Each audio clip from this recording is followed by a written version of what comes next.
The chandeliers of Almack's assembly rooms cast their crystalline light upon the polished floor below,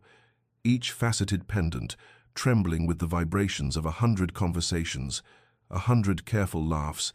100 whispers that cut more cleanly than any blade. It was February in the year 1817, and outside the tall windows, London lay frozen beneath a sky the colour of pewter, the cold seeping through glass and stone to settle in the very marrow of the city. Yet the chill without was nothing compared to the frost that greeted Miss Eleanor Hartley as she stood at the periphery of the ballroom, her gloved hands clasped before her with a composure that cost her more than anyone watching could possibly know. She wore a gown of pale blue silk, modest in its elegance, neither ostentatious nor plain, and her dark hair was dressed simply, without the elaborate arrangements favoured by the other young ladies present. Around her swirled the cream of society, the daughters of earls and viscounts, the wives of men whose titles stretched back centuries, their perfumes mingling in the warm air rose and lavender, bergamot and jasmine, while their gowns whispered secrets in fabrics worth more than most families earned in a year. Eleanor had learned to stand very still in moments such as these, to keep her chin level and her expression serene, even as she watched ladies turn deliberately away when she approached, even as fans snapped shut like small acts of violence, even as eyes slid past her as though she were merely another piece of furniture, unworthy of notice or acknowledgement. She was the daughter of Thomas Hartley, whose ships now commanded respect in every port, from Bristol to Bombay, whose recent fortune from shipping had purchased an introduction to society that no amount of wealth could make welcome. The voucher to Almack's had been obtained through persistence and strategic donations, a golden ticket that promised entry but guaranteed nothing of acceptance, and Eleanor understood with painful clarity that she stood in this glittering assembly on sufferance, an outsider permitted to observe, but never to belong. How curious, she thought, her gaze moving across the sea of pale faces and paler souls, that silk and jewels should disguise such poverty of spirit. But the thought brought no comfort, only a sharper awareness of her solitude, and she found herself remembering her father's face 3 weeks prior when the voucher had arrived. The hope in his eyes that his daughter might find in these halls what he could never give her belonging, acceptance, perhaps even a match that would secure her future. She would not shame him by fleeing, would not grant these peacocks the satisfaction of seeing her wounded, though each turned back and each whispered comment behind raised hands, struck with precision against the armor of her dignity. The cold from outside seemed to have found its way inside after all, settling around her shoulders like an unwelcome shawl, and Eleanor stood alone in the crowd, watching the dancers spin past in their elaborate patterns, wondering if this was to be her lot forever at the edges, forever looking in. Her father's merchant gold, transforming not into acceptance, but merely into a more expensive form of isolation. Lady Pemberton swept past Eleanor with the precision of a military maneuver, her silver gown catching the candlelight as she paused just within earshot, her voice carrying to the small cluster of debutantes gathered near the refreshment table. "I do wonder at the standards these days," she pronounced, her words falling like coins into still water, creating ripples that spread across the immediate vicinity. When one can purchase entrance to any establishment in London, one must question whether anything retains its proper meaning. Why, my own grandmother would have expired from shock to see the daughters of trade mingling among those of breeding. The emphasis on the final word was delicate, surgical in its cruelty, and Eleanor felt the comment land even as she kept her expression carefully neutral, her hands tightening imperceptibly within her gloves. She had encountered Lady Pemberton twice before at smaller gatherings, and each time the woman had perfected the art of acknowledging Eleanor's presence only to demonstrate her insignificance, a peculiar talent that seemed to bring its practitioner genuine satisfaction.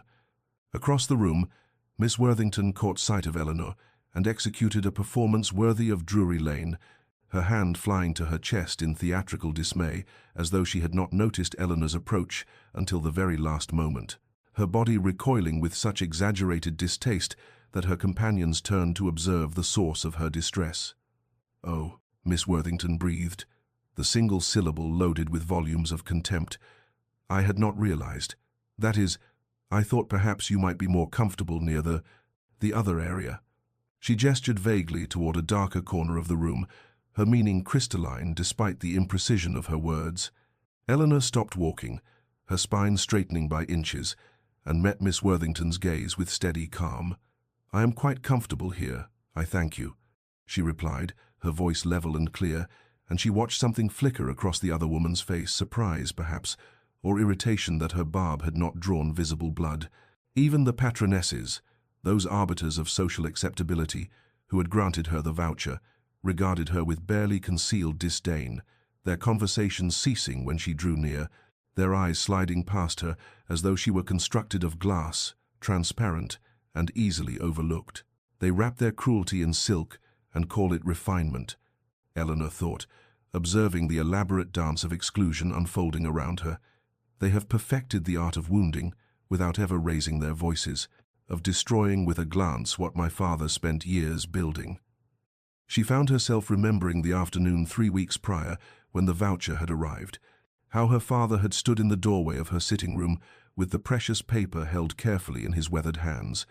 hands that had once worked the docks before fortune and business acumen had elevated him beyond his origins. His face had been transformed by hope, by the belief that this small rectangle of approval might open doors for his daughter that would forever remain closed to him, that she might find among the quality what he had never been permitted to seek: acceptance, belonging, perhaps even affection, uncolored by considerations of commerce. She would not fail him, would not retreat before these peacocks with their hereditary pride and their shallow measures of worth. She would stand here at the edge of their glittering world and endure whatever cuts they chose to inflict,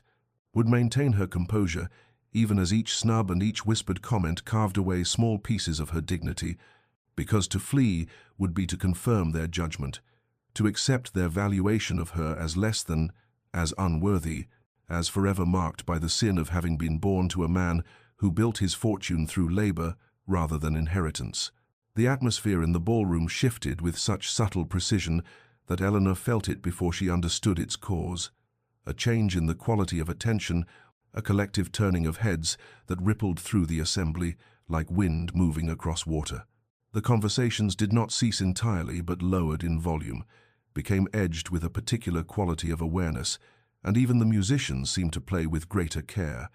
as though the notes themselves must be more perfect in this suddenly altered air. Alexander Greystone, Duke of Ashworth, stood at the entrance to the ballroom with the unconscious authority of a man who had never questioned his right to occupy any space he chose,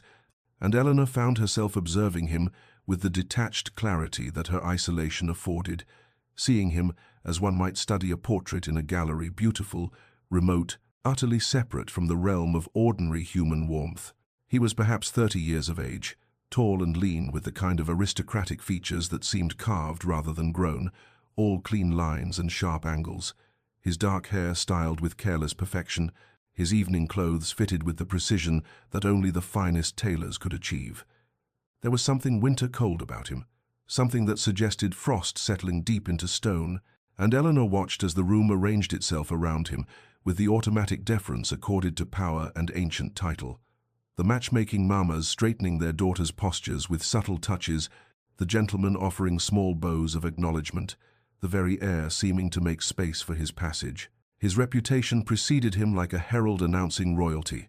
The Duke of Ashworth, whose lineage stretched back beyond the conquest, whose pride was legendary, whose discrimination against the nouveau riches was so well established that his presence at Almack's, where vouchers were granted to anyone with sufficient funds and minimal scandal, was itself remarkable, a condescension that the patronesses undoubtedly treasured as validation of their establishment's continued relevance among the truly elite. Eleanor had heard the whispers about him during her brief weeks navigating the edges of society,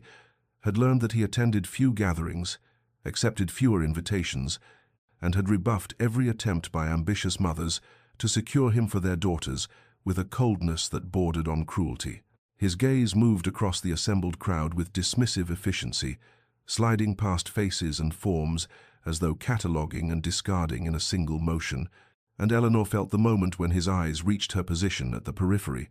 felt the brief pause as his attention snagged on her presence before moving onward. But something made her refuse to look away, some stubborn core of dignity that had carried her through the evening's accumulated slights,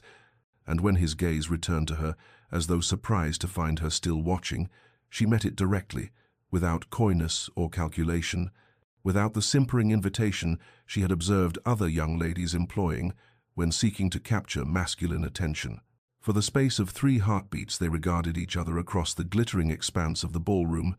and Eleanor saw something flicker in his expression, a hairline crack in the marble perfection of his composure, surprise, perhaps, or the faint stirring of curiosity that something had not behaved as expected. Then his attention moved onward, and he stepped fully into the room,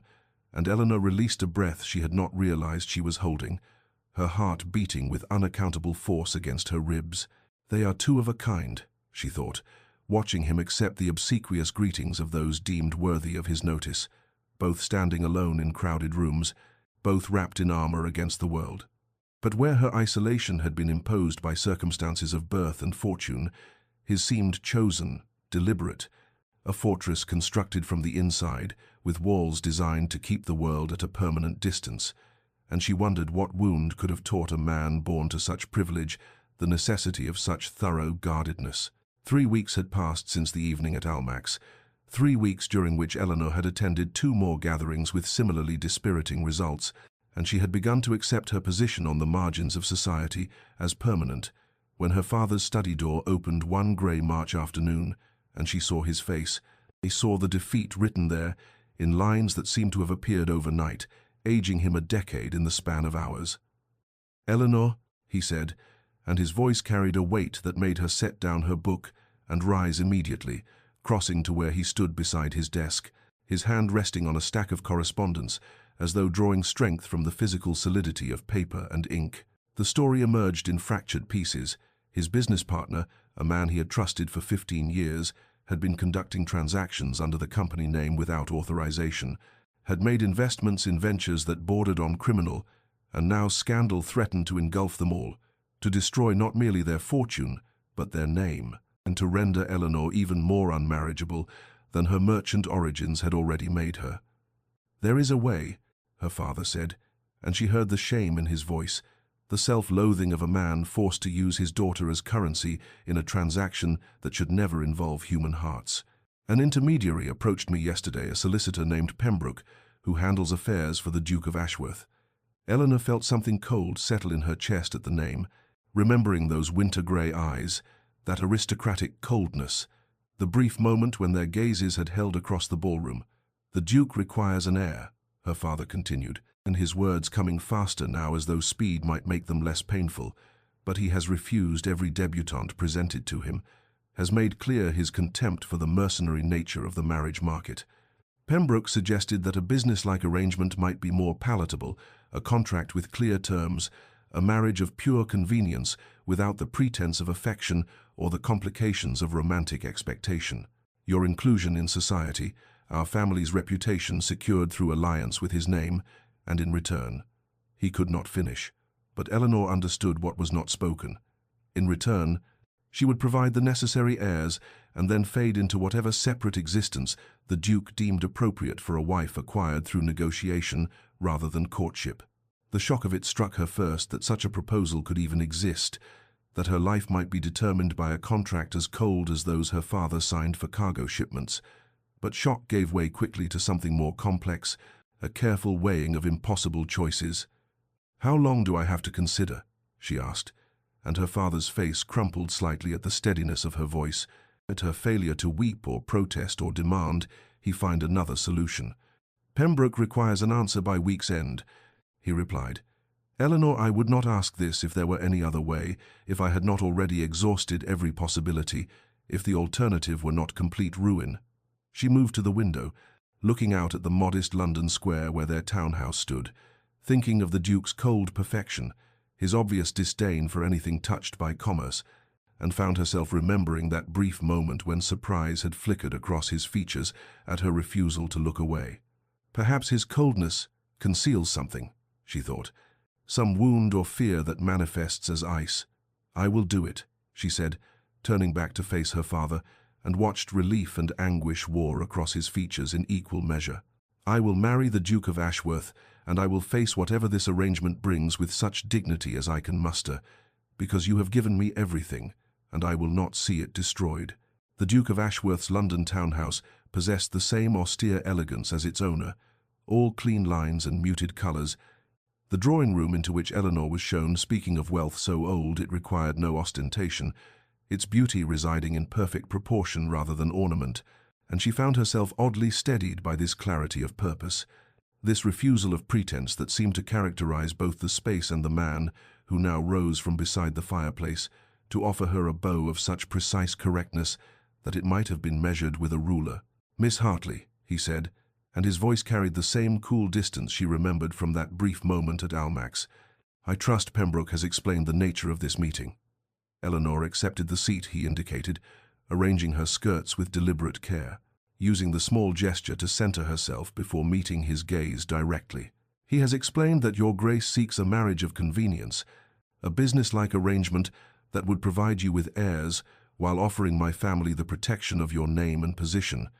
Something flickered in his expression approval, perhaps at her directness. "Then we may dispense with unnecessary courtesies," he replied, moving to stand before the fireplace, his posture suggesting a man delivering terms to a subordinate rather than proposing marriage to a woman. "I require legitimate heirs to secure the succession. In return, you will bear the title of Duchess, command whatever household staff and funds you require, and after the necessary children are produced, we shall maintain separate residences and separate lives. You will have complete freedom in your activities, provided you avoid scandal. I ask only discretion and the fulfillment of the dynastic obligation." The coldness of it struck Eleanor like a physical blow, yet she found herself oddly grateful for the honesty, for the absence of false sentiment that would have made the arrangement more painful in its deception. "And what of respect?" she asked quietly, watching him carefully. "I do not expect affection, Your Grace, nor do I harbor romantic delusions, but I would ask for mutual respect, a recognition of shared humanity, even within such a clinical arrangement." His eyes narrowed slightly, reassessing, and Eleanor saw the sharp intelligence behind the aristocratic coldness, saw him measuring her words against whatever expectations he had carried into this meeting. "You are remarkably composed for a young woman discussing what amounts to a contractual exchange of her person," he observed,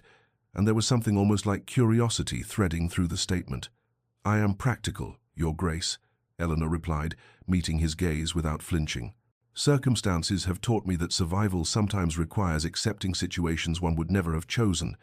and making the best of them through clarity rather than sentiment." He regarded her in silence for a long moment,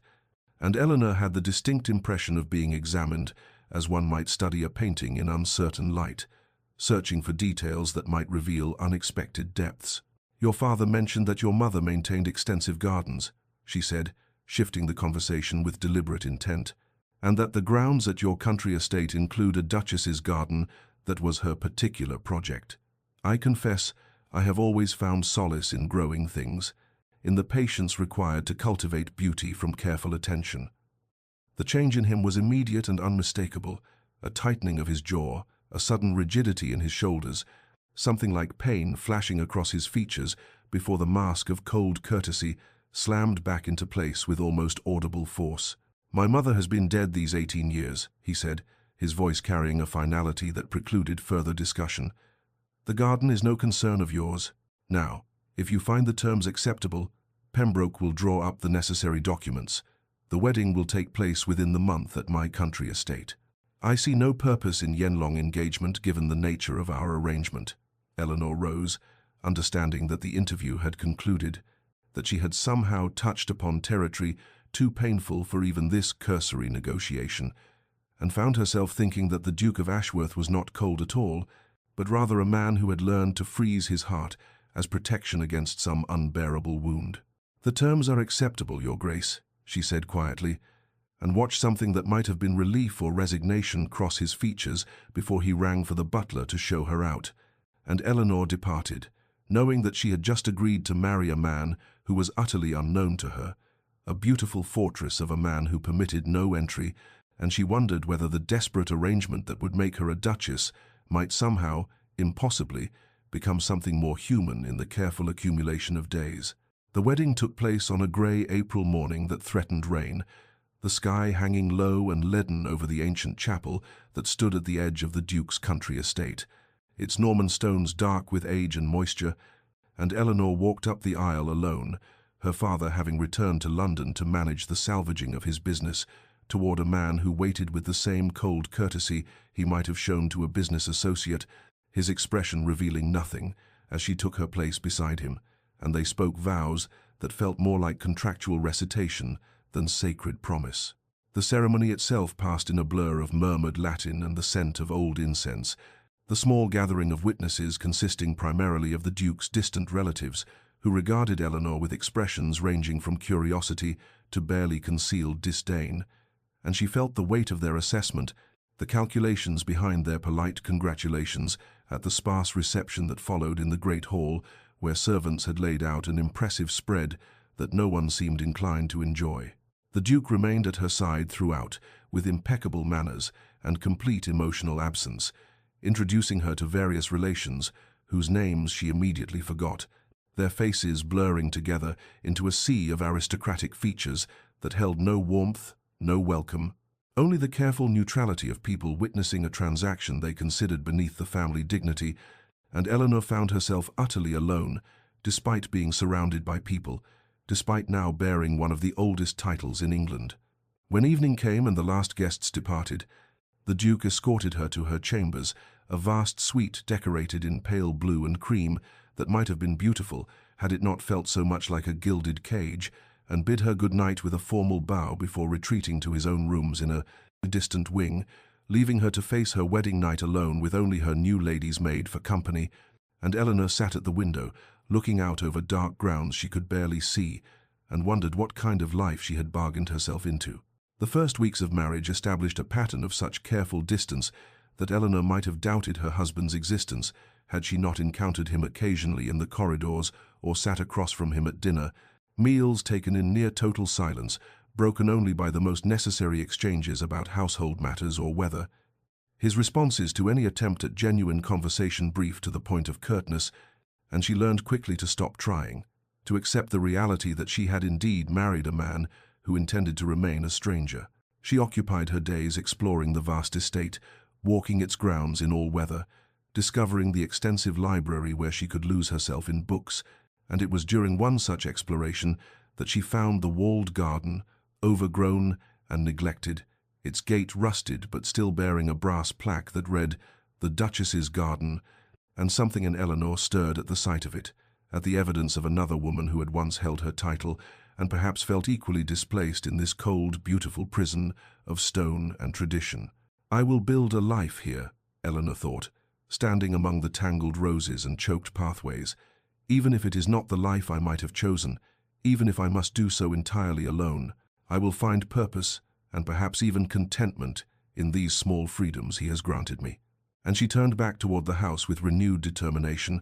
unaware that in a window high above, the Duke stood watching her small figure among the ruins of his mother's sanctuary, his expression unreadable, his hand pressed against the glass, as though reaching toward something he had convinced himself he could never touch. Eleanor began to notice the small inconsistencies in the first month of her marriage, subtle observations that suggested the Duke of Ashworth was perhaps not the cold, heartless aristocrat he appeared to be in her presence, and the first crack in that perception came when she witnessed him speaking with Mrs. Henshaw, the elderly housekeeper who had served his family for 40 years, his entire demeanor softening as he inquired after her rheumatism and insisted she delegate the heavier tasks to younger staff, his hand gentle on her shoulder in a gesture of such unaffected kindness that Eleanor found herself motionless in the corridor, watching this glimpse of warmth she had never seen directed toward herself. The observations accumulated like evidence in a trial she had not known she was conducting. The stable master, mentioning casually that His Grace had pensioned off 3 elderly retainers with generous allowances, rather than turn them out when they could no longer work. The steward's comment that the Duke personally reviewed every tenant situation and had quietly forgiven rents during the difficult harvest 2 years prior. The way the servants moved around him without the cringing deference she had witnessed in other great houses, suggesting a master who did not rule through fear or capriciousness. One afternoon, seeking a book in the library, Eleanor came upon the Duke in conversation with his land steward, and she paused unseen in the doorway, arrested by the animation in her husband's voice as he discussed crop rotation and drainage improvements,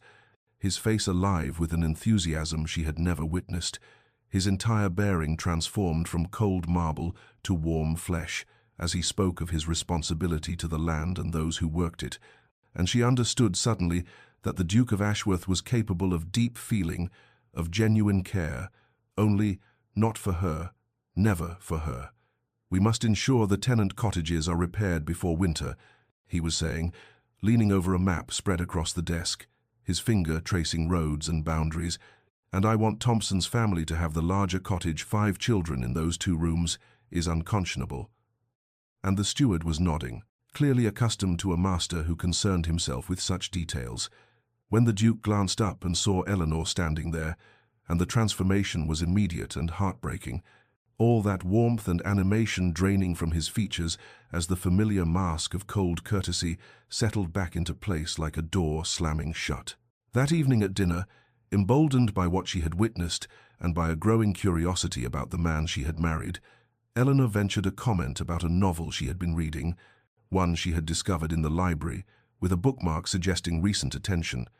And for a moment she saw surprise flicker across his features before he responded with a brief observation about the author's technique, and though the exchange lasted barely 2 minutes before he retreated back into silence, Eleanor felt as though she had glimpsed something precious through a briefly opened window, some evidence that beneath the ice there lived a man of intelligence and depth who had chosen to lock himself away from her, and she found herself lying awake that night, wondering what wound had taught him such complete self-protection, what betrayal had convinced him that warmth was weakness, and whether there existed any key that might unlock the fortress he had built around his heart, any patience or persistence that might convince him she was not his enemy, but perhaps, impossibly, might someday be his friend. Weeks passed, and Eleanor found herself drawn repeatedly to the walled garden, that forgotten sanctuary that seemed to call to something deep within her own neglected heart, and she began the work of restoration with her own hands, refusing to relegate the task entirely to the gardeners, finding something almost sacred in the act of pulling weeds from around rose bushes that had once been carefully tended,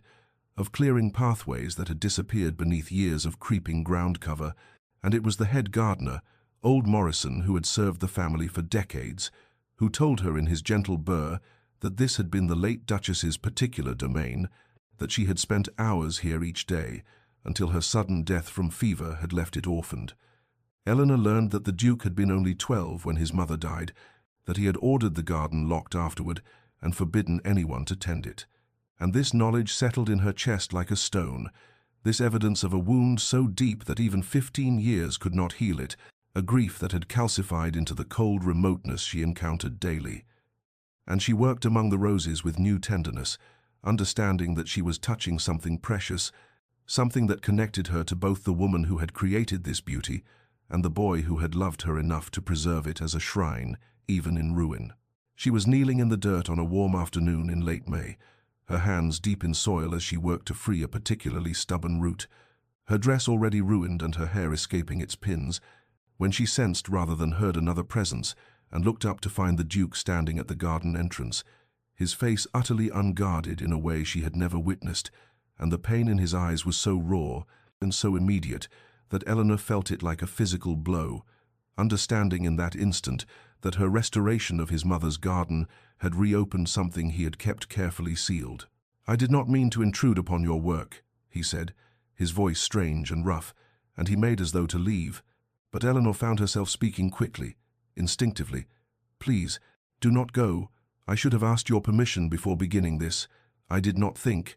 and she trailed off, uncertain, still kneeling there with earth on her hands and genuine distress on her face, that he might think her presumptuous or cruel. He stood frozen for a long moment, some internal battle playing across his features, and then, to her utter astonishment, he stepped fully into the garden and spoke with halting care. "She died here, my mother. In this garden she had been feeling ill but insisted on coming out to see the roses blooming, and she collapsed there, by that wall, and was gone before nightfall," and Eleanor felt tears prick her eyes at the quiet devastation in his words, at this first real thing he had ever shared with her. "I am so sorry," she said softly, rising to her feet but making no move to approach him, sensing his fragility. "I lost my own mother when I was 14. She died in the spring as well, and for years I could not bear the scent of the flowers that had been blooming then." And she saw something shift in his expression, a recognition of kindred grief. And when he spoke again, his voice was gentler. "You understand, then, why I could not?" And she nodded, completing his thought with quiet certainty. "Why you had to preserve it exactly as it was, because changing it would have felt like losing her again." And they stood there in the sun-dappled garden that had become suddenly a bridge between them. And he did not leave. He did not retreat behind his walls, but instead asked in a voice that held the faintest tremor, "Would you tell me what you have planned for the restoration?" And Eleanor began to speak of her vision,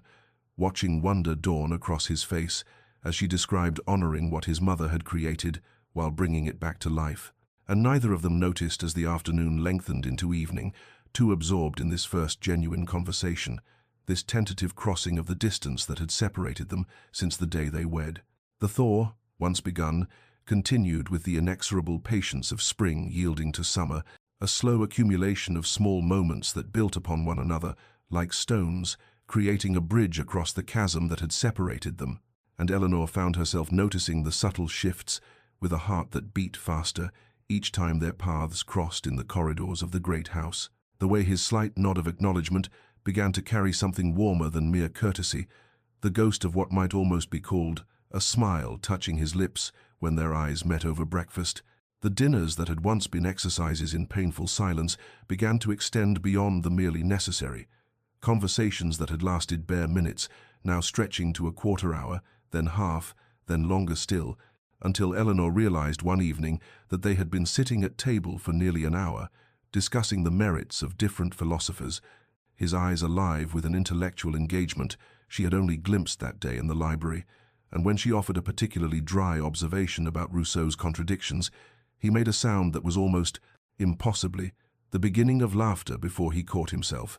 and the warmth that had briefly animated his features made her breath catch in her throat. She discovered quite by accident that he rode out each morning at dawn, and the next day found herself in the stables at that early hour, and though no explicit invitation had been extended, when he saw her mounted and waiting, something flickered across his face that might have been pleasure. And without words they began to ride together through the misty mornings, their horses moving in companionable parallel across the grounds, and these silent rides became a ritual neither acknowledged but both anticipated, the barriers between them lowering incrementally with each shared sunrise. A week of rain in June confined them both to the house, and Eleanor found herself drawn to the library, where she discovered him already in residence, and instead of the awkward retreat she had expected, he gestured to a chair near the fire with a question about what she was reading, and somehow the afternoon dissolved into a remarkable conversation that ranged from literature to politics to philosophy, and she watched astonishment cross his features when she revealed the breadth of her education. Her father's progressive belief that a woman's mind deserved cultivation equal to any man's, and he said quietly, almost to himself, "I had not expected, that is, I have never met anyone who—" and he stopped, clearly struggling with something, and Eleanor understood that he was discovering she was not what he had assumed, not a merchant's daughter grasping for status, but a woman of genuine intellect and depth. The household staff, those keen observers of their employers' moods, began to exchange meaningful glances as they witnessed the Duke seeking out the Duchess's company rather than avoiding it, as they heard conversation and even occasional laughter from the dining room rather than the oppressive silence that had characterized those first months. And Mrs. Henshaw remarked to the housekeeper that she had not seen His Grace so animated since before his mother's death, that the coldness that had settled over him like frost seemed finally to be melting. Eleanor tried to guard her heart, tried to maintain the careful distance that would protect her from further hurt, but she found it increasingly impossible as she witnessed more of the man beneath the armor, in the intelligence and dry humor and unexpected kindness that he had kept hidden away, and she acknowledged to herself late one night, lying awake in her solitary chamber, that she had fallen in love with her husband deeply and completely, and the knowledge was both joy and agony, because she could not know if this growing warmth between them was merely friendship or something more, could not know if his heart remained as locked as his mother's garden had once been, or if perhaps, impossibly, he might be learning to feel for her something of what she felt for him. Spring arrived with its inevitable demands, and the Duke informed Eleanor over breakfast one morning in late April that they must return to London for the season, his tone carefully neutral as he explained the social obligations of their position, and Eleanor felt something twist in her chest at the prospect of leaving the sanctuary they had built in the countryside, this fragile thing growing between them that seemed too delicate to withstand the harsh scrutiny of society. But she nodded her agreement with the same composure she had cultivated since girlhood, understanding that duty demanded this return. The journey to the London townhouse felt like traveling backward through time, each mile returning them to the formality and distance that had characterized their early marriage, and Eleanor watched the walls reconstruct themselves around her husband with each passing hour. The warmth that had begun to animate his features retreating behind the cold mask of aristocratic indifference, and she told herself that this was natural, that he must present a certain face to society, but the loss of their hard-won intimacy felt like a physical ache. The first ball they attended together as a truly married couple,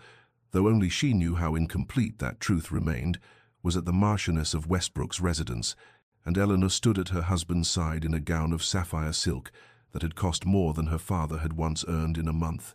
the Ashworth diamonds cold against her throat, and she felt the familiar prickle of hostile attention as they were announced, the whispers that followed them like a malicious breeze, and though she held her head high, she could feel the old wounds reopening, the knowledge that to these people she would always be the merchant's daughter who had somehow ensnared a duke. Lady Pemberton approached with her particular brand of poisonous courtesy, her smile sharp as glass as she remarked, "How lovely you look. Your Grace, though I suppose one can purchase elegance even if one cannot inherit it." And Eleanor felt her husband stiffen beside her, and when he spoke his voice carried the cutting edge of winter frost. "Lady Pemberton, I would caution you to measure your words more carefully when speaking to my Duchess." And the older woman paled and retreated, and Eleanor should have felt vindicated, but instead she felt only confusion, because the coldness in his tone had been directed as much at the situation as at Lady Pemberton. And when Eleanor looked up at him seeking reassurance, his face was a perfect blank, and he excused himself to speak with a group of gentlemen across the room, leaving her standing alone. The evening devolved into a nightmare echo of that first night at Almack's, Eleanor once again isolated at the periphery, except now she wore a duchess's coronet, and the isolation felt more complete because she had tasted something different, had begun to believe that perhaps she might belong somewhere, might be wanted for herself, and the Duke's public defense, followed by private distance, confused and hurt her more than the simple cruelty of strangers. It was late in the evening when Eleanor, seeking a moment of respite from the relentless social performance, stepped into a withdrawing room and heard voices from the partially open door of an adjacent parlour, Lady Summersby's distinctive laugh followed by her arch observation, "Of course she trapped him, what else would a merchant's daughter aspire to but a coronet? Though I grant she was cleverer about it than most, playing at indifference when we all know she must have calculated every step." And another voice, Miss Worthington perhaps, replied with false sympathy, "Poor Ashworth bound to a woman so far beneath him, though I suppose he needed the money from her father's settlement." And Eleanor stood frozen, the words striking like physical blows, and the worst part was the terrible whisper of doubt that crept through her mind. The fear that perhaps her husband believed this too, that perhaps his withdrawal was rooted in the suspicion that she was exactly what these women claimed, a calculating opportunist who had somehow manipulated circumstances to trap him. She attempted to raise the matter with him that night, waiting in the drawing room of the townhouse until he returned from his club, and when he entered and saw her still awake, something flickered across his face that might have been guilt or fear before the shutters came down completely, and she said quietly, "Alexander, I must speak with you about what is being said," but he cut her off with cold precision. "What society says is of no consequence, Eleanor. You are the Duchess of Ashworth, and that should be sufficient." And she felt the words like a door closing, understood that he was retreating behind rank and title, that the man who had sat with her in the garden and almost laughed at her observations had disappeared back into the armor of his position, and when she tried again to reach him, to ask him directly if he believed the accusations, he simply looked at her with eyes gone distant and said, "I think it best if we maintain appropriate formality, while in London the season requires certain standards of conduct." And Eleanor felt something break inside her chest, and the fragile hope she had been nurturing, shattered by the realization that perhaps nothing had truly changed at all, that she was once again alone, only now with so much more to lose. Alexander Greystone, Duke of Ashworth, stood at the window of his London study in the grey hours before dawn, watching the lamplight flicker against the cobblestones below, and he was haunted by the memory of another woman in another season 5 years past, when he had been young enough to believe that love and trust were simple things, before Clarissa Pemberton, cousin to the venomous Lady Pemberton, who now tormented his wife, had taught him the bitter lesson that affection could be performed, that sweetness could mask calculation, that a woman might endure his company, and even counterfeit desire, for nothing more than the privilege of being called Duchess. He had loved her with the wholehearted abandon of a man who had not yet learned caution, had shared his thoughts and fears and dreams, had believed her tears and declarations, and when he had overheard her laughing with her brother about how tedious she found him, how his conversation bored her, how she could scarce bear his touch but would endure anything for a coronet. Something inside him had frozen solid and never truly thawed, and he had vowed that day that no woman would ever again have the power to make him feel small and foolish and used. Eleanor's presence in his life terrified him precisely because she was undermining every defense he had constructed, the warmth that had grown between them in the countryside, threatening the careful ice that had protected him, and when she smiled at something he said or met his eyes across the breakfast table, with that particular understanding in her gaze,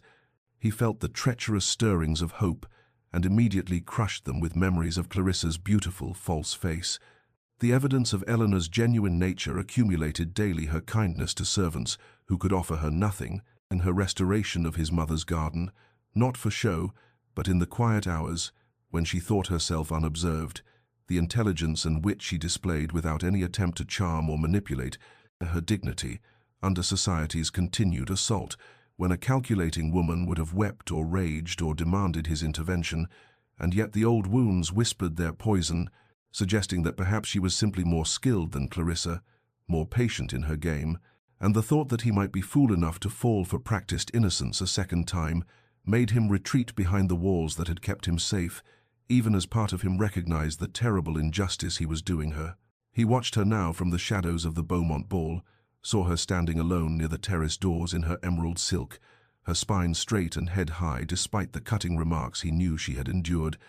and something twisted in his chest at her solitary grace, the way she maintained her composure when other women would have crumbled or fled,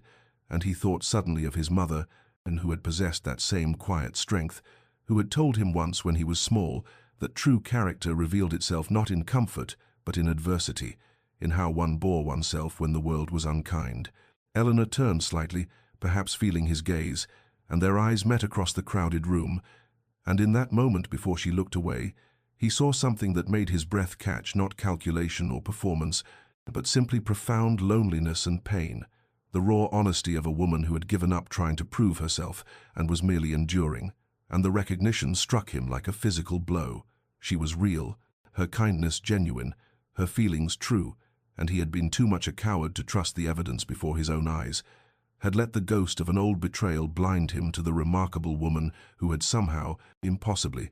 come to care for him despite every reason not to. Eleanor waited until the following afternoon, when the social obligations had temporarily ceased and the household had settled into its quiet rhythms, and she sent word requesting a private audience with her husband in his study, her hands steady as she penned the note, though her heart beat against her ribs like something caged and desperate for freedom. When she entered the book-lined sanctuary where he conducted his business, he rose from behind his desk with careful courtesy, his face arranged in that expression of polite neutrality that she had come to despise, and she closed the door behind her with deliberate precision before turning to face him, gathering every fragment of dignity she possessed like armor against the terrible vulnerability of what she was about to do. "I will not keep you long, Your Grace," she began, and saw him flinch slightly at the formal address, though whether from guilt or irritation she could not tell. "I merely wish to clarify our arrangement going forward, so that we might both understand what is expected and avoid any further confusion." He opened his mouth as if to speak, but she raised one hand slightly, needing to finish before her courage failed, and continued, with a voice that remained steady through sheer force of will. I understand that whatever small friendship we had begun to build in the countryside was a temporary aberration, perhaps a result of proximity and limited society, and that here in London you prefer to maintain the distance originally negotiated in our marriage contract. This is your right, and I will not contest it." She watched something flicker across his features, pain, perhaps, or anger, or relief, but his expression shuttered before she could interpret it, and his silence felt like confirmation of every terrible fear that had haunted her sleepless nights. "I offer you this assurance," Eleanor said, and her voice remained quiet but carried the weight of absolute finality. "I will maintain all public appearances befitting the Duchess of Ashworth. I will fulfill whatever social obligations you require, and I will not shame you or your name with any display of emotion or complaint. But I will not defend myself against accusations of calculation or social climbing, not to society and not to you,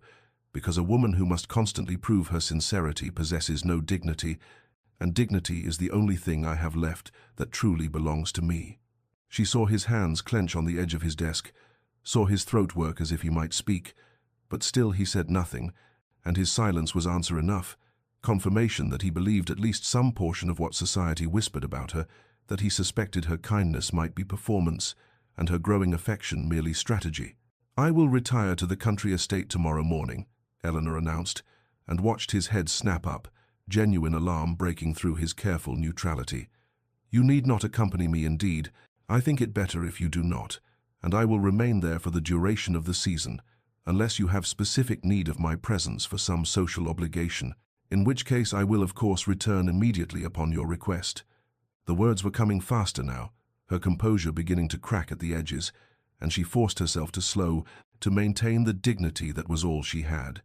"I will not burden you with expectations of affection or companionship. Alexander, I release you from any obligation beyond what was originally contracted, and I ask only that you grant me the same courtesy and allow me to build whatever life I can in the space you have given me." She turned toward the door before he could see the tears that were beginning to blur her vision, before the careful control she had maintained could shatter completely, and his voice finally broke his silence, hoarse and strange. "Eleanor, wait." But she was already opening the door and already stepping through, and she said without turning back, "There is nothing more to discuss, Your Grace. I believe we understand each other perfectly now." She left him standing in his study and returned to her chambers, where she instructed her maid to pack her trunks, and the next morning before dawn she departed for the country estate in the Ashworth travelling coach, watching the London townhouse recede into the grey morning mist, and she did not know that Alexander stood at his study window watching her leave, did not see him raise one hand to the glass as if he might call her back, did not hear the single word he spoke into the empty room like a prayer or a curse. No. The weeks that followed Eleanor's departure stretched into a strange, suspended time, as late spring softened into the golden haze of early summer, and in the country estate she threw herself into the work of living with a determination born of necessity, rising each morning before dawn to walk through the gardens, where dew still clung to the roses she had planted, her hands finding solace in the honest labor of coaxing beauty from the earth when her heart remained stubbornly barren of hope. She met with tenants who had seemed surprised at first by her continued presence and attention, then gradually opened to her genuine interest in their welfare, and she found a kind of peace in the practical problems of crop rotations and roof repairs, and an elderly widow who needed assistance, occupying her mind with matters that had clear solutions, when her marriage remained an unsolvable puzzle of hurt and longing and resigned acceptance. "This is enough," she told herself each night as she fell exhausted into bed. "This work matters. These people need me. I can build a life of purpose, even if it will never hold the love I had been foolish enough to hope for." And if the assertion felt hollow in the darkness of her chamber, she pushed the emptiness aside and rose the next morning to try again. In London, Alexander discovered that solitude was not the victory he had once imagined, but rather a peculiar form of torture, the townhouse echoing with absence, every room holding the ghost of Eleanor's presence, the library where she had sat reading in the window seat, the music room where he had once heard her playing piano when she thought herself alone, the breakfast room where her chair sat empty across from his and made each meal an exercise in regret. He attended his social obligations with mechanical precision, aware of the whispers about the absent Duchess, the speculation about their separation, and he found he cared nothing for society's opinion, except insofar as it might wound Eleanor further, and the realization of his own hypocrisy, that he had retreated from her partially due to fear of what society said, yet now would gladly damn them all, sat bitter on his tongue. His elderly aunt, the Dowager Countess of Helmsley, arrived unannounced one afternoon in early June, and found him in his study staring at correspondence he had not read, and she surveyed him with sharp eyes that missed nothing before announcing without preamble, "You are a fool, Alexander, and I have never suffered fools gladly, even when they share my blood." When he attempted to deflect her censure, she cut through his words with the precision of someone who had navigated society for 7 decades and had no patience left for pretense. "That girl, and she is hardly more than a girl, for all her dignity, refused every financial settlement your solicitor offered, asked only for funds to continue the garden work and provision for the staff, and you sit here playing the wounded martyr as if she were the one who betrayed trust." The words struck him like physical blows, and when he made the journey to see Eleanor's father some days later, ostensibly to discuss estate business, but actually to understand the woman he had married and driven away, Thomas Hartley spoke of a daughter who had nursed her dying mother with tireless devotion, who had given her childhood to keeping house for a grieving widower, who had accepted a loveless marriage to save her father's honor, and had never once complained of the sacrifice. And Alexander left that meeting with the terrible knowledge that every fear he had harbored about Eleanor's character was not merely wrong, but the precise inverse of truth she had wanted. Nothing from him except what he had been too, afraid to give. Alexander spent the next days in a state of restless examination that felt like coming out of a long fever, seeing clearly for the first time the architecture of his own fear and how meticulously he had constructed prison walls while calling them protection, and he understood now with painful clarity that every defense he had built against betrayal had created the very abandonment he most dreaded, a self-fulfilling prophecy born of pride and old wounds that had festered rather than healed. He walked through the London townhouse at odd hours, unable to sleep, replaying every interaction with Eleanor, her dignity at Almack's when the world had scorned her, her quiet acceptance of a loveless arrangement when she might have refused, her patient work in the garden seeking no praise or acknowledgement, her steady kindness to servants and tenants who held no social power to advance her position, and each memory was evidence that demolished his careful edifice of suspicion, showing him a woman whose strength came not from calculation, but from the very background he had been taught to disdain. Her merchant father had raised her without the ton's elaborate games of status and manipulation, had taught her the value of honest work and direct dealing, had given her an education that prized intelligence over accomplishment and character over connections, and Alexander saw with shame how his own aristocratic prejudice had blinded him to the reality that Eleanor's origins had made her more genuine, not less, had given her a moral clarity that his own gilded upbringing had never provided. The realization that his pride, the very pride he had thought distinguished his rank, had been the poison destroying any chance of happiness, was bitter medicine, and he sat in his study one evening with his head in his hands, understanding that he had wounded the one person who had never sought to harm him, had driven away the woman whose only crime was loving him despite his determination to remain unlovable. He thought of his mother then, truly thought of her rather than the sanitized memory he had clung to, and remembered how she had often spoken of his father's initial coldness, their arranged marriage, the years of patience she had employed before his father's reserve had thawed. "Love is not found, Alexander," she had told him once when he was young. "It is built, stone by stone, through small acts of faith," and he realized he had forgotten her wisdom in his determination to avoid her fate, not understanding that her marriage had not been tragedy but triumph, that she had considered the years of building worthwhile for the love they had finally achieved. He must act, must find some way to prove to Eleanor that he understood his failure and was willing to do the patient work of rebuilding what his fear had destroyed, and his first instinct was toward grand gesture, a ball in her honor, a public declaration, some dramatic demonstration that society could witness and applaud, but he stopped himself, recognizing that such spectacle was exactly what Eleanor would despise, that it would prove only that he still cared more for appearance than substance. No, what Eleanor deserved was not performance but genuine transformation, not words but sustained action, not the dramatic crescendo but the quiet accumulation of proof over time,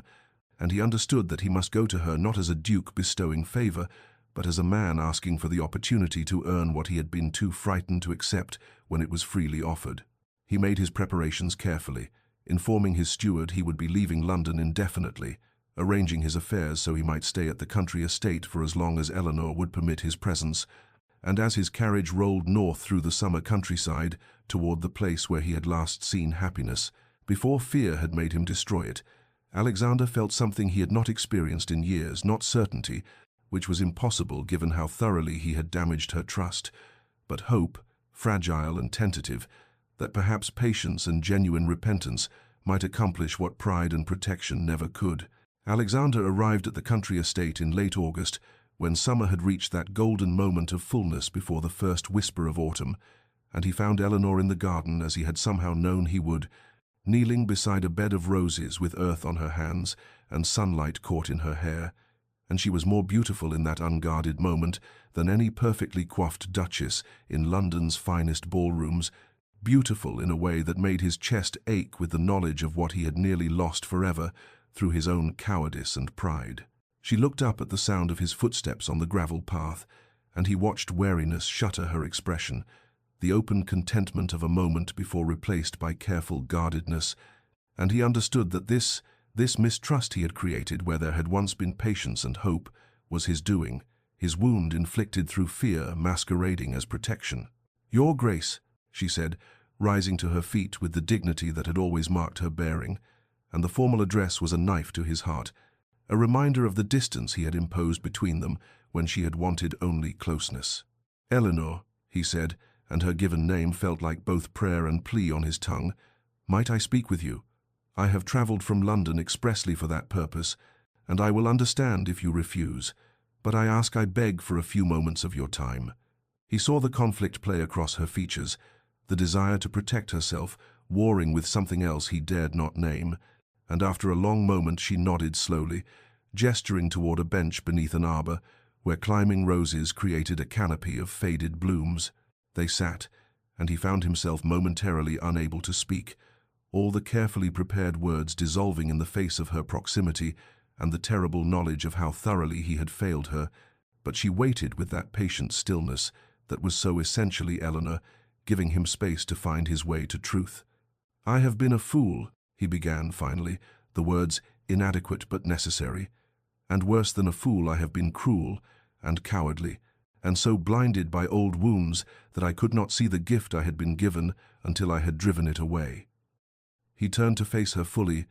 needing her to see his sincerity, the vulnerability he had never allowed himself to show. "You deserved honesty from me, and trust, and instead I gave you suspicion born not from anything you did, but from my own fear and pride.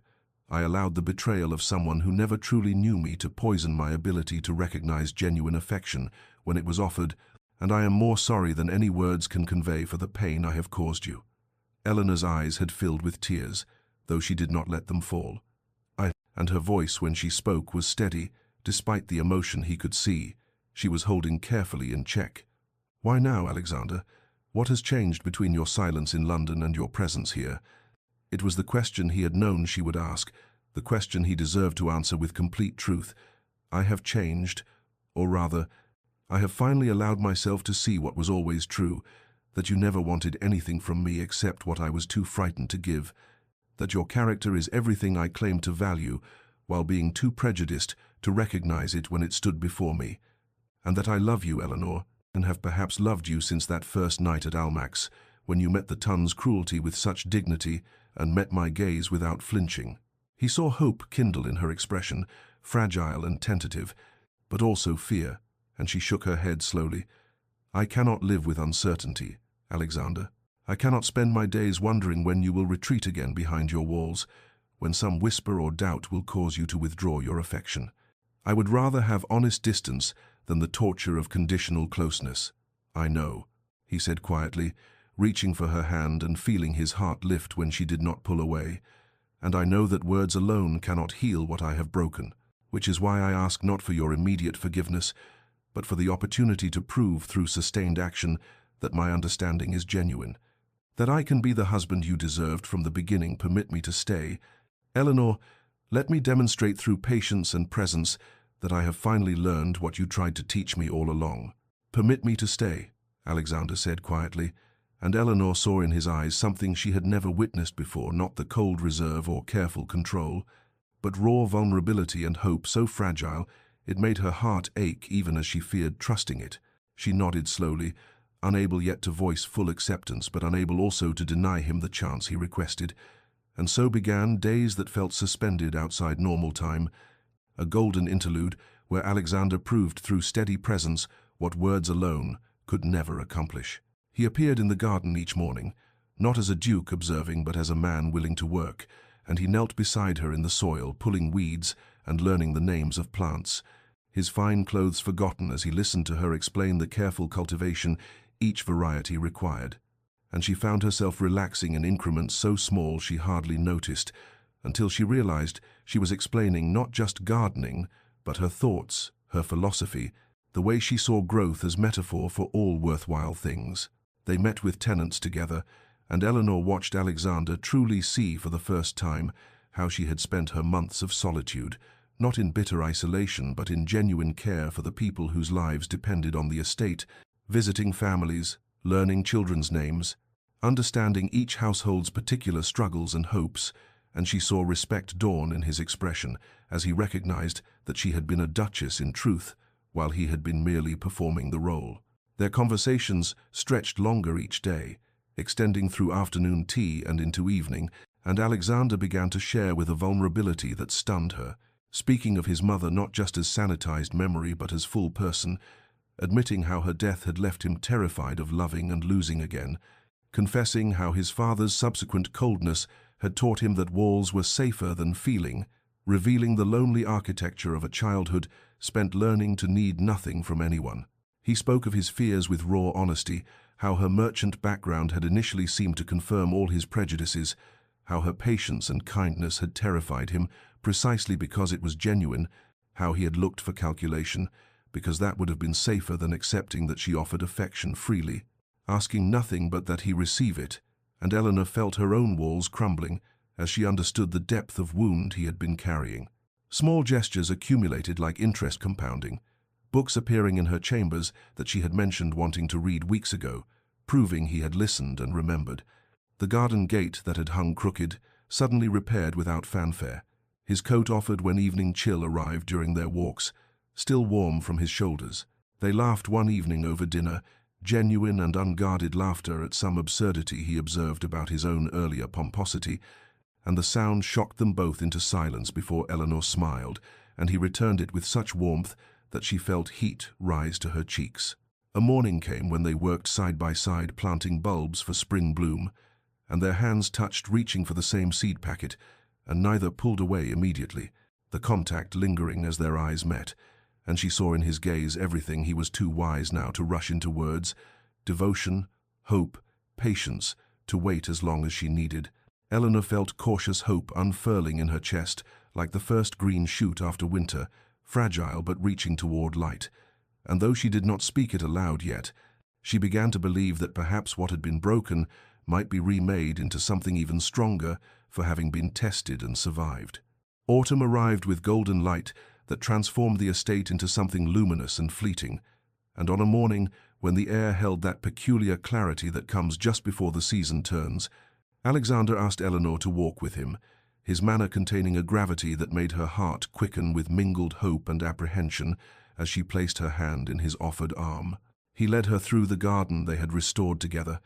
past beds where late roses still bloomed in defiant beauty, into a section she had completed just weeks before, a quiet corner where a stone bench sat beneath an arbor of climbing vines. And only as they approached did she see the inscription carved into the bench's back, words she had never noticed before. "For Catherine, who taught me that love grows best in carefully tended ground. My father had this made for my mother," Alexander said quietly, his voice carrying a tenderness she had come to cherish.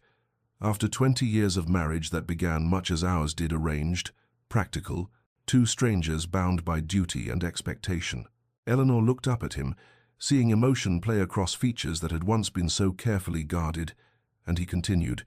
"My mother told me once, when I was young enough to believe love was simple, that the greatest marriages are not those that begin in passion, but those that grow into it, through patience and genuine knowing. She said that her love for my father was like this garden,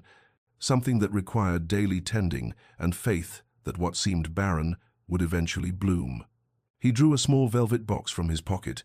and Eleanor's breath caught as he opened it, to reveal a ring of extraordinary simplicity, a single sapphire, the color of twilight set in worn gold. Beautiful not for ostentation, but for the evidence of years of wearing, of a life lived with this small circle as constant companion. "This was my mother's ring," Alexander said,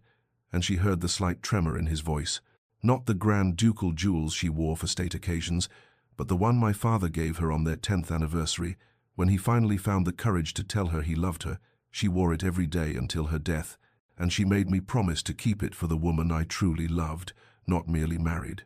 Eleanor felt tears slip down her cheeks as Alexander knelt before her on the ground his mother had once tended, his proud bearing transformed into vulnerability and hope. "I married you once for duty and fear, Eleanor, and spent months too blind to see what I had been given, but I am asking you now, here in the place my mother would have loved to see bloom again, to marry me a second time, not in law but in truth, not as convenience but as choice." He held the ring up, and golden light caught in the sapphire's depths. "Marry me again, Eleanor, in heart this time, and let me spend whatever years I am granted, proving that I can tend what we are growing together with the same patience and devotion you have shown me. Say, you will be not just my duchess, but my beloved wife, my truest friend, the one I choose freely, knowing all that choice means."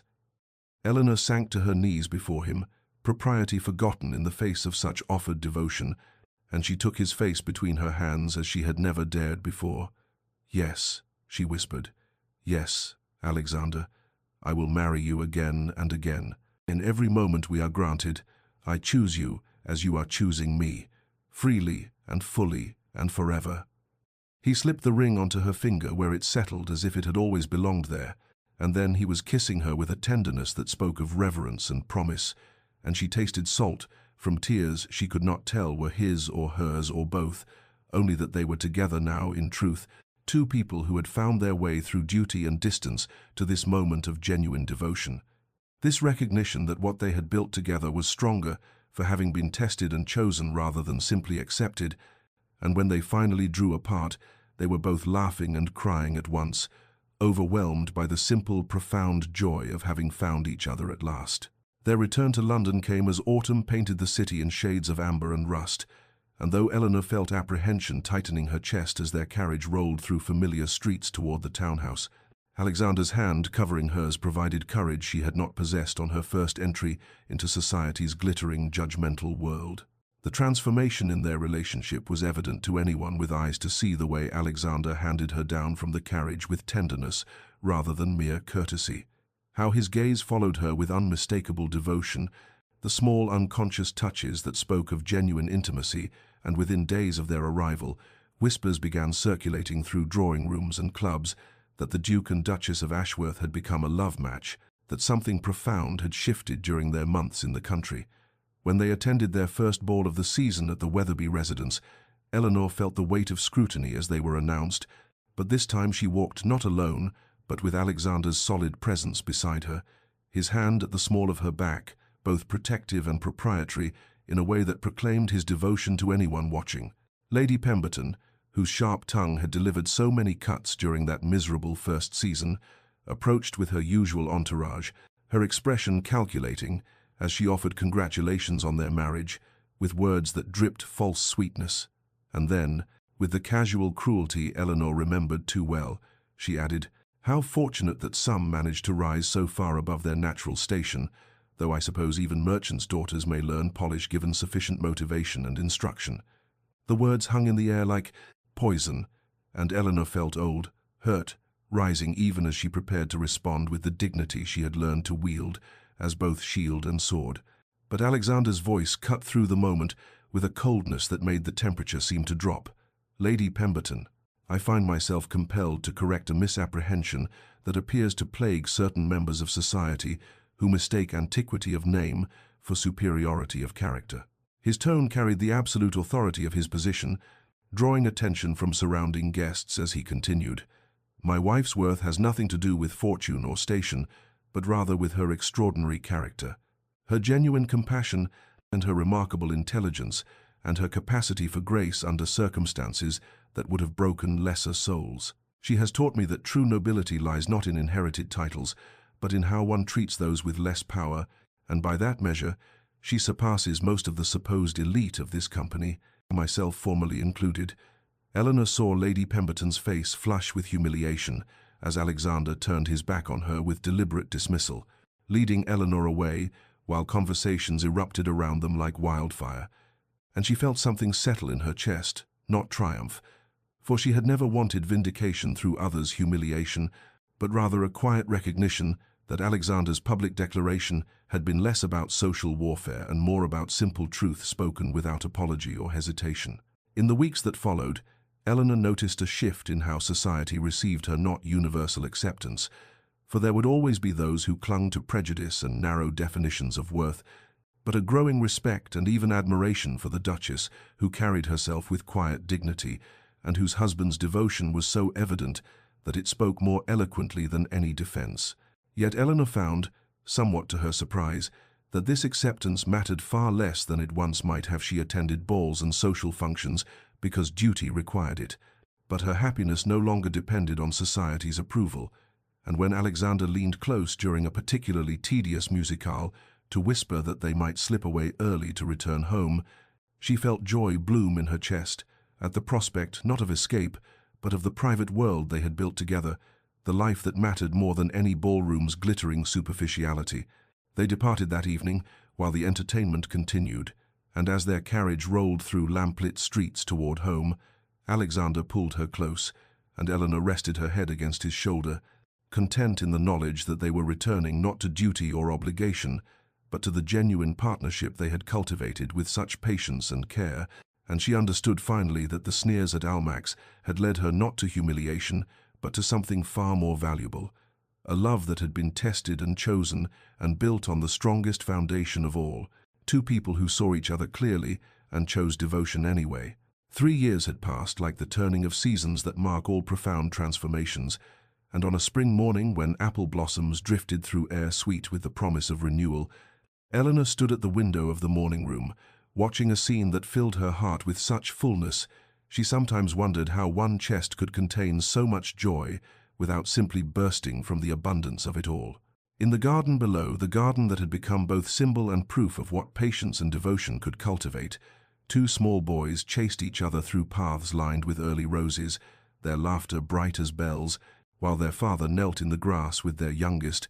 a girl of 18 months whose dark curls caught sunlight as Alexander showed her how to cup a flower gently in small hands that were just learning the difference between wonder and damage. Eleanor felt arms slip around her waist from behind, but it was not Alexander. He was below with their children, but rather the echo of a memory, the ghost of the woman who had stood alone at Almack's believing herself unwanted and unworthy,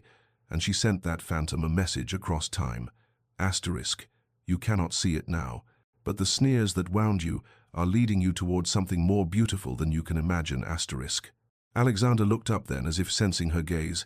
and the smile he gave her held such unguarded tenderness that she marveled still at how completely he had transformed from the cold, defended man who had married her with frost in his voice and winter in his eyes. Though she knew the truth was more complex, that he had not so much transformed as finally revealed what had always existed beneath the protective ice, and it was she who had learned to see clearly, to wait patiently, to trust that what seemed frozen might actually be only sleeping. She left the window and made her way to the garden, stepping into morning light that gilded everything it touched,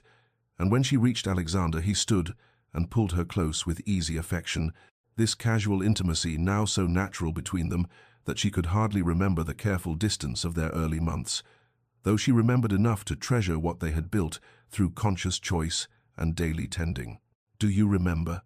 Alexander murmured against her hair as their children played around them in happy oblivion to anything but immediate joy. "When you first began working in this garden, and I thought you were trying to haunt me with my mother's memory." Eleanor laughed softly, tilting her face up to meet his eyes, those grey eyes that had once seemed cold as winter storms, but that she now knew held depths of warmth reserved only for those he loved. I remember you watching from the window as if I were performing some kind of witchcraft rather than simple planting."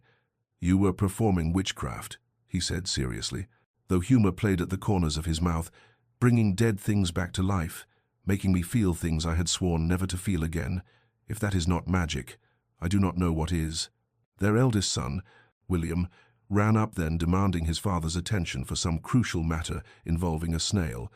and Alexander swept the boy up with the easy strength of a man completely comfortable in his role as father, and Eleanor watched the two of them examine the creature with solemn attention while their daughter toddled over to grip Eleanor's skirts, and she lifted the child into her arms,